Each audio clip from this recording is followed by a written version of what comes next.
こんにちは、斉藤直樹です。まだ絵の仕事を受けたことがないけど、でも絵の仕事を受けたとしたら、一体どんな流れで絵の仕事が進んでいき、そしてどんな部分に気をつけたらいいの？そういう質問をね、よく受けます。確かにね、自分が絵の仕事を受けたとしたら、絶対にいらない失敗は避けたいと思うのは当然ですから、あらかじめ絵の流れや注意点を知っておけば、有利に働くことも多いかもしれません。わかりました。今回はですね、そんな皆さんの不安を払拭するために、実際にはどんな風に絵のお仕事が進んでいくのか、そして各工程ごとの注意点、ここは気をつけろというポイントについてお伝えしていければと思います。この動画を見ていただければ、いざ自分に仕事が来たとしても、あたふたせずに落ち着いて仕事をこなすことができ、人気イラストレーターへの足がかりにしていただけると思います。ぜひ最後までお付き合いください。さてもう最初に今日紹介する仕事の工程と注意点をお伝えしちゃいます。依頼を受けるときに注意すること、打ち合わせで注意すること、ラフ提出で注意すること、リテイクで注意すること、納品で注意することです。順番にお伝えしていきますね。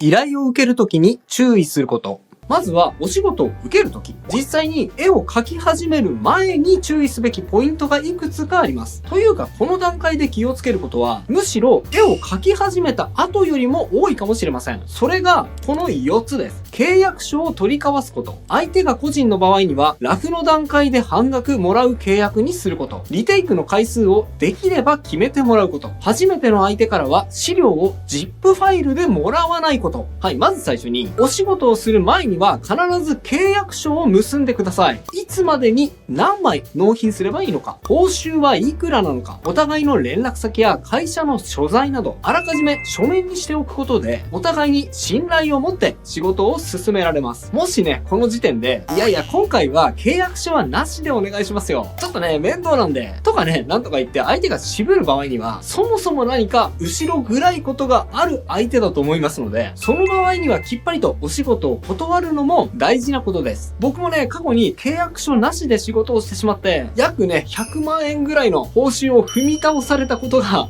ありました。こうならないようにね、注意しましょうね。また、2点目ですが、相手が個人の場合、もしくは会社でも、初めての取引相手でちょっと不安な場合ですね。そういう場合には、今回は初めてのお取引ですので、ラフを提出した段階で半額をお振り込みいただけますでしょうかと確認し、それを契約書に盛り込んでいただくと良いでしょう。特にね、自分にとって報酬が高額だと感じる場合、そのようにしてもらった方が不安を払拭できて、仕事に集中できると思います。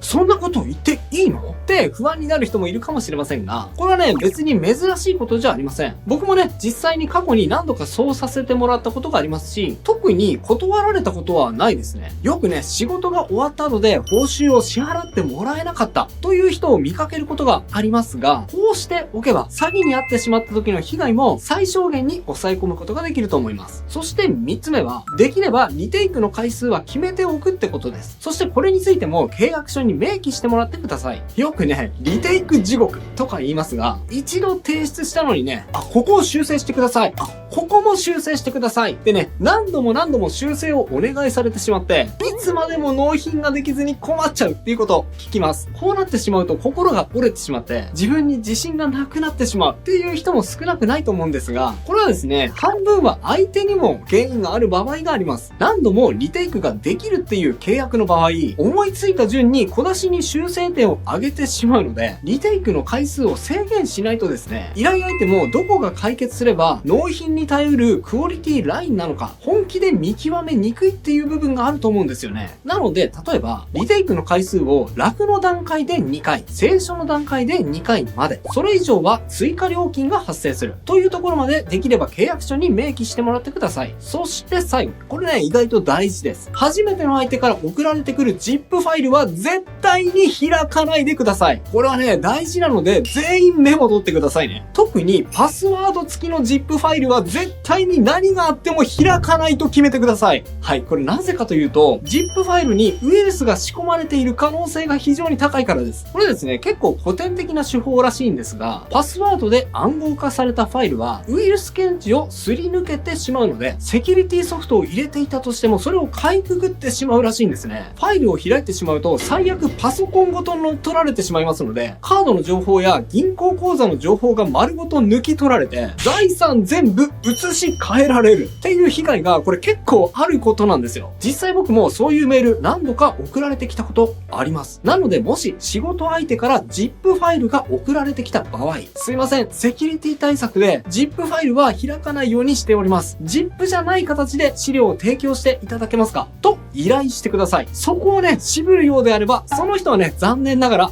詐欺師です。打ち合わせで注意すること。さて、無事に契約書を取り交わして、次の段階に進むと。最初にすることは、おそらく仕事の打ち合わせでしょう。打ち合わせって聞くとね、私、人と会話するのあまり得意じゃないから、相手に変に思われないか不安って心配になってしまう人もいるかもしれませんが、大丈夫です。特にね、クリエイターの場合には、相手はね、あんまりそういう能力をこちらに期待している人は少ないですから、気負わずに打ち合わせに臨みましょう。絵を描いている人はね、コミュニケーション能力に自信がないっていう人も多いでしょうが、でもここだけは注意しておいた方がいいよというポイントが3つあります。相手が何を求めているのか提案をしながら探る。絶対守ってほしい仕様がどこなのか聞く。質問や疑問があれば迷わずに聞くです。まず最初に注意したいのが、相手が何を求めているのか提案しながら探るってことです。相手が何を求めているのか、これは言い換えると、どんな絵を描いてほしいのかってことです。意外とですね、この段階で誤解が生まれてしまって、スムーズに仕事を進められなかったっていうことは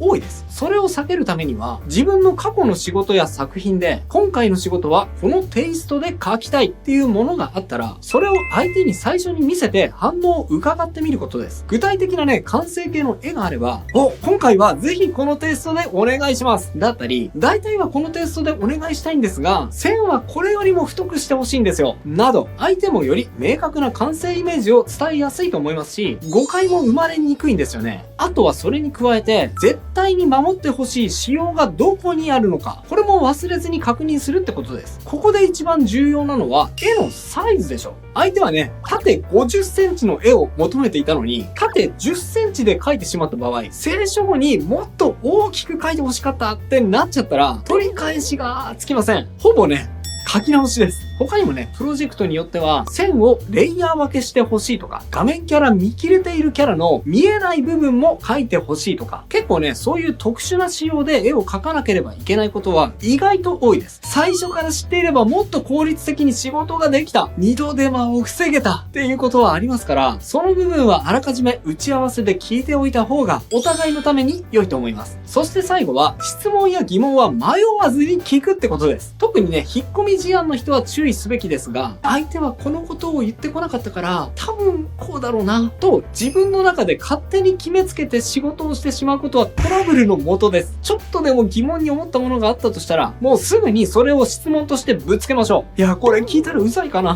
細かいやつだなって思われないかな、とかね、心配しちゃう人もいると思うんですが、そのね、こまごました不安を取ることも打ち合わせの大きな目的の一つです。むしろね、もう全部聞いてくれた方が依頼者的にも安心できますので、疑問は全部この時点でぶつけてください。打ち合わせは順調なスタートを切る上で意外と大事な部分ですので、今言った3点、ぜひ気をつけてみてくださいね。ラフ提出で注意すること。打ち合わせが終わると、次はラフの提出を求められることが多いでしょう。ラフっていうのは、完成図の前に軽い下書きのような段階で、こんな感じの完成図になる予定ですよっていうのをあらかじめ作って、それを相手に確認する作業のことですね。もしこのラフ提出を求められない場合には、むしろ自分から提案しちゃいましょう。ラフの段階で一度見ていただき、問題がなければ清書に進みます。もし問題があれば、この時点でできるだけ修正したいので、清書に進む前に全部この段階で問題を上げてくださいってはっきり伝えてください。ラフの段階で修正するのと清書を終えてから修正するのとではかかる手間がもう全然違う場合が多いので、ここははっきりと伝えてくださいね。ラフを提出するときに注意すべきポイントが2つあります。あまり進めすぎない状態でラフを提出する。できれば早めに提出する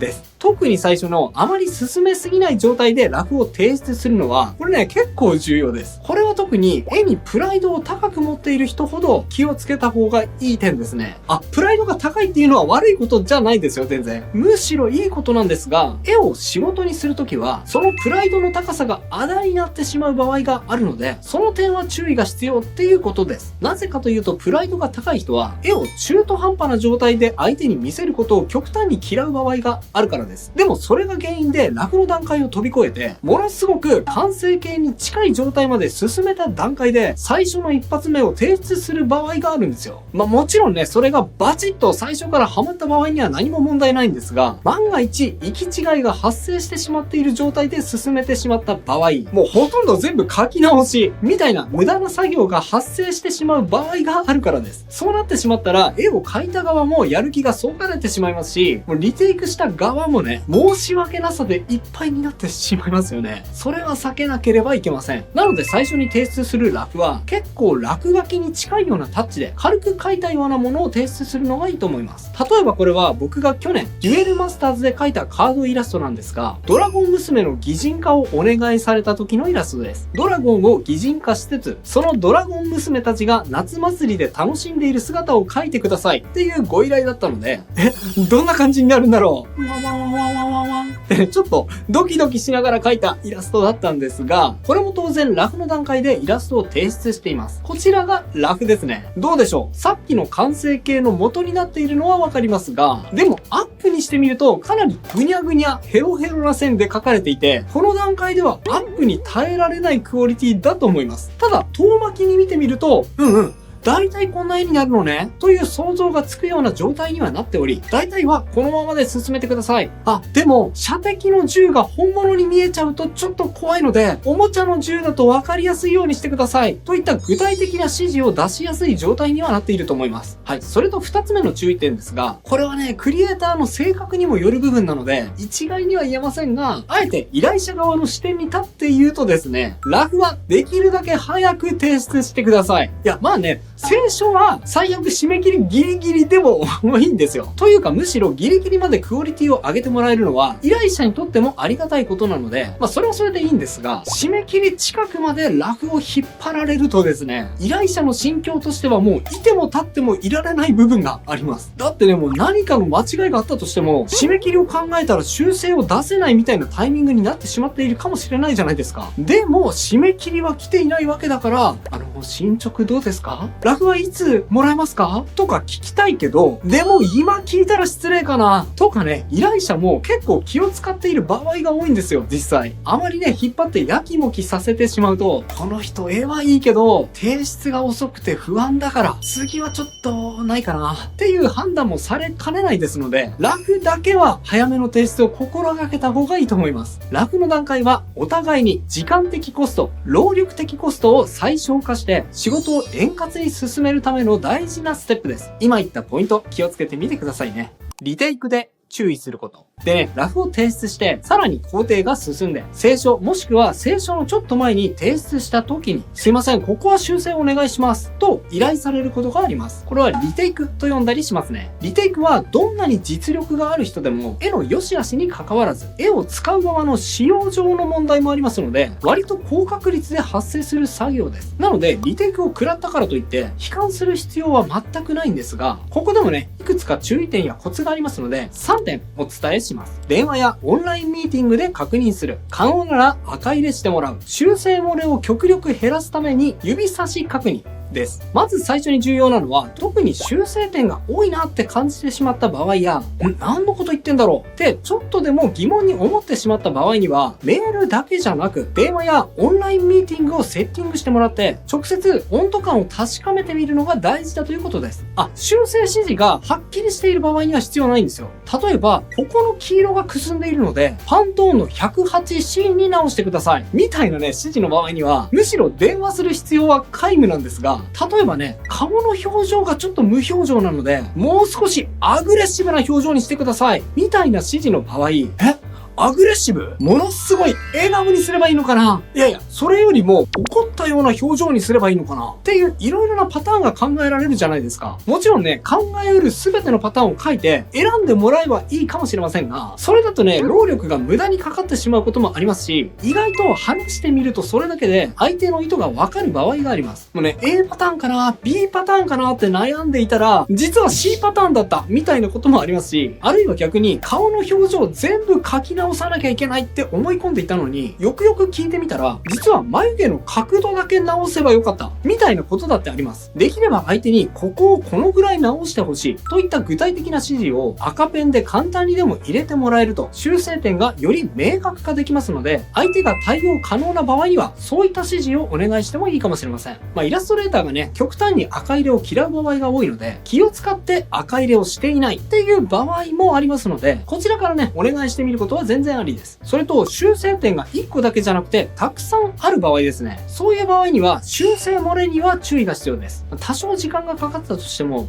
指摘されたポイントがしっかりと全部修正できているのか、これは修正が完了した時点で指差し確認してみると、自分だけじゃなく相手にとっても不要な手間を抑えられて信頼度アップにつながると思います。納品で注意すること。はい。清書が終わってリテイクも済んで作品を納品するとき、やったー終わったーよし、ゲームできるぞってね、ちょっと気が緩んで満足を噛み締めている時だと思いますが、ここにも3つほど注意すべきポイントがあります。安心するのはまだ早いですよ。納品形態を確認する。ネーミングルールがないか確認する。請求書は早めに出す。です。特に重要なのは、1の納品形態を確認することです。もうね、絵ができていれば、もうそれを相手に送れば何とかなるっていうふうに思ってしまいますが、そうではありません。例えば、一番多いのが色の問題です。特に印刷物を想定している場合には、RBG じゃなく CMY 系で納品してくださいっていう指示があることが多いです。普通ね、絵を描くときには CMY 系ではなく RGB のカラーモードで作業していることがほとんど。なので、そのカラーモードを納品の際に CMY 系に変換してから相手に提出する必要がありますが、その際に色がちょっとね、変わってしまうので、そこで色を調整する作業が発生することがあります。これはあらかじめ注意が必要だと思いますね。それと特にゲームイラストを依頼された場合などは、ネーミングルールにも注意が必要です。依頼相手は自分以外にも数多くの画像データを取り扱っており、何人ものイラストレーターから回収したデータをネーミングによって管理していることがありますので、そこでネーミングを変えてしまうと、相手にネーミングをし直してもらうというコストを発生させてしまいます。1個2個程度だったらまだしも、これが数十個、数百個のネーミングのし直しはもうね、地獄ですから、相手のことも考えて、こういうファイル名でお願いしますって言われている場合にはですね、そのルールを守ることは、これはね、結構見落としがちですけど、意外と大事なポイントだと思います。あと最後のポイント。これはね、ちょっと細かいポイントではあるんですが、請求書は早めに出しましょうってことです。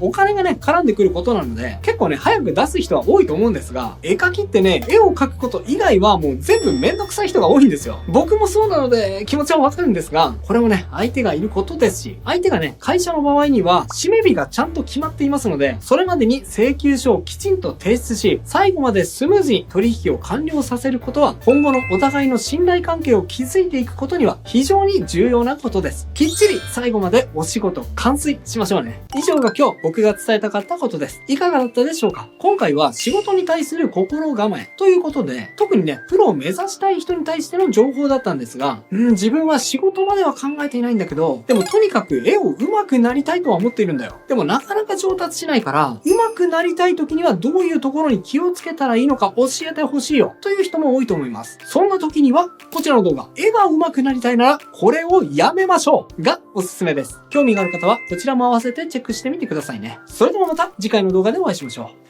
う。バイバイ。